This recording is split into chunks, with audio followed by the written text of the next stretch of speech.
Ma allora guardi, io non frequento quegli ambienti, ho letto anch'io che vi è una tendenza, almeno in qualcuno, ad impedire l'ingresso a certi personaggi che probabilmente arrivano in certi luoghi per creare disturbo. Esiste un problema di percezione dell'insicurezza, questo mi pare abbastanza diffuso, forse non è bello da dire, ma bisogna tenerne conto. Ecco, quindi bisogna tenere conto anche di quello che è il sentimento generale, questo è. Sì, c'è un sentimento generale, ma questo lo si vede anche in città e lo si sente parlando anche con gli amici.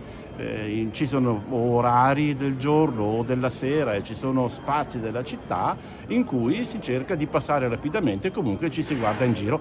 Allora c'è una percezione di insicurezza che deve essere sconfitta. Come? Certamente ci sarà un problema di ordine pubblico e di forze dell'ordine. Credo ci sia un problema anche di tipo educativo, di tipo informativo, cioè bisogna lavorare a più livelli. Ecco, ma come si fa a ricondurre sulla retta via, anche se il termine magari è un po' pedagogico, questi maranza che ci sono e cominciano a affiorare questi cartelli? Ma guardi, io l'altro giorno dicevo che bisognerebbe fare 3 giorni di stati generali della sicurezza e del benessere.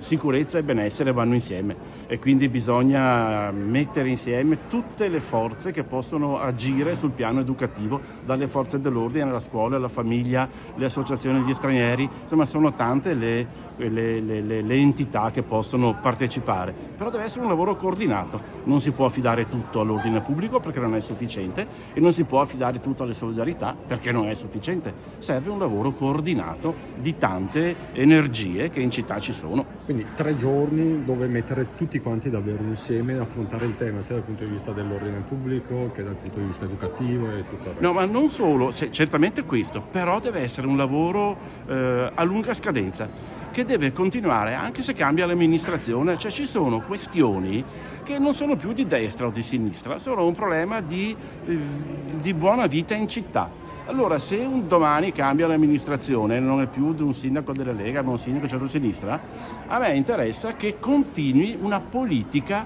positiva che può essere coordinata oggi da tutti insieme e continuare per i prossimi 5, 6, 10 anni.